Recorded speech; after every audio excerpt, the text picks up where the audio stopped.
But politics somehow has taken our country hostage, that we cannot do what we all know we should do.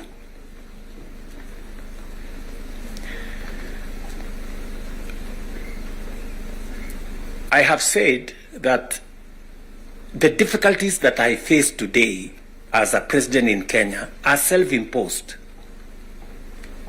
You know, I imposed on myself all these difficulties.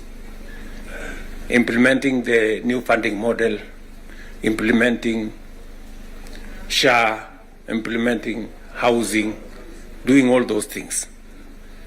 If I hadn't done any of those, I would be a very popular person, and but the country would not have moved anywhere.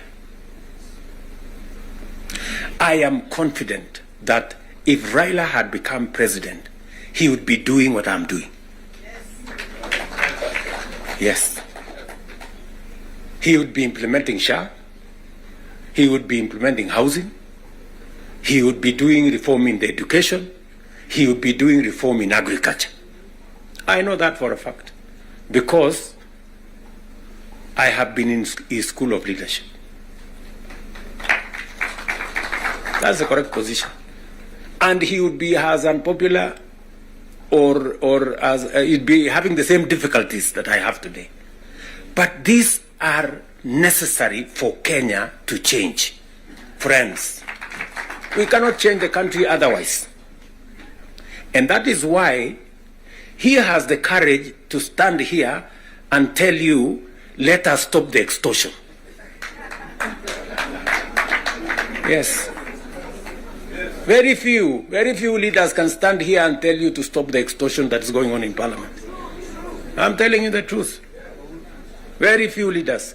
Because we like making peace with mediocrity. Oh, and they're trying to explain things that we shouldn't be explaining.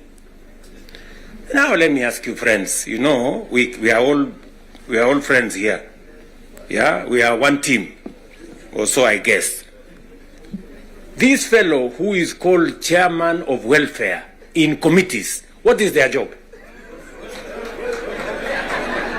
What is their job? Extortion, that's it. And that is what Prime Minister is saying. You know? You know, what is Soko huru? What is Soko huru? Tell me, what is, you know Soko huru?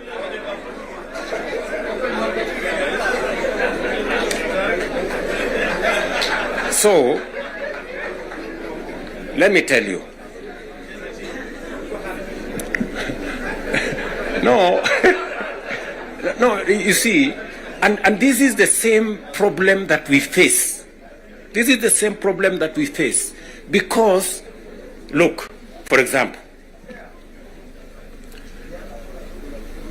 we passed the law that we all know, friends, we all know the problems we go through with fundraisings for people who have hospital bills.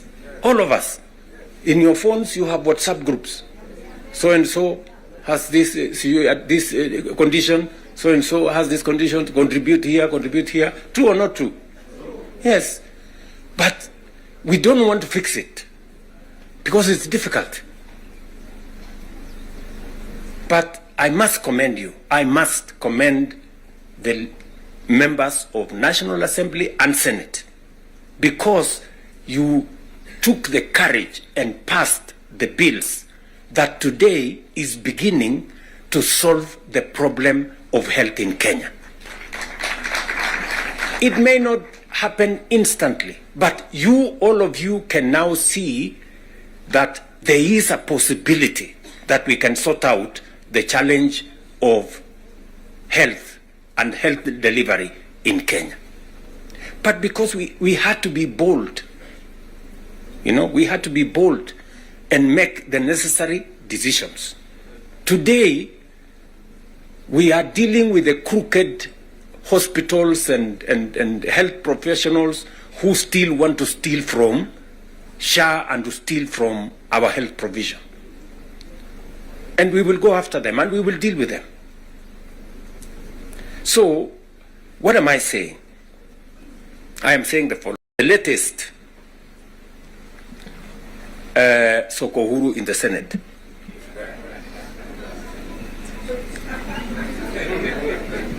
Because you have to accept, by virtue of the position I hold today, I am a consumer of raw intelligence. I know what's going on. Where does somebody find 150 million? Where? Huh?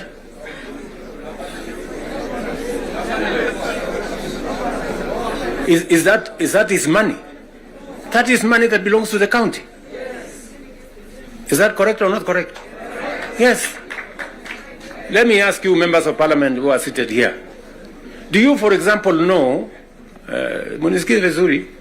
do you, for example, know that a few members of your committee collected 10 million shillings so that you could pass that law on anti-money laundering? Did you get the money? No.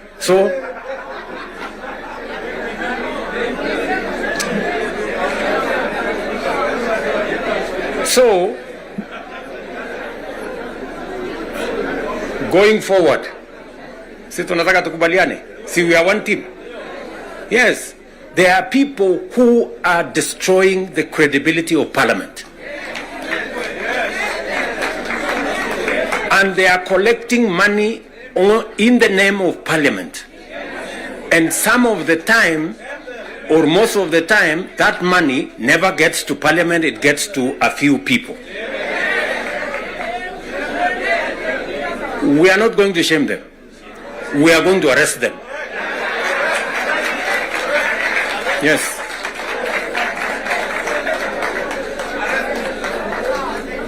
Do we agree? Do we agree? Yes, whoever is giving and whoever is being given and whoever is doing whatever it is, we sort them out. Because the reality, friends, the reality is that there is a problem. And we all know here, tukitaka tukusema ukweli, there is a problem. And unless we sort it out, we are going to destroy our nation. We are going to destroy this nation unless we sort it out. And we must be as candid to ourselves here as we are candid in implementing what is transformational for Kenya. Tunaelewana? Now, let me say this. We must make sure that we get resources to the grassroots, but we also must make sure that the resources that get to the grassroots is used for the people, not other ways.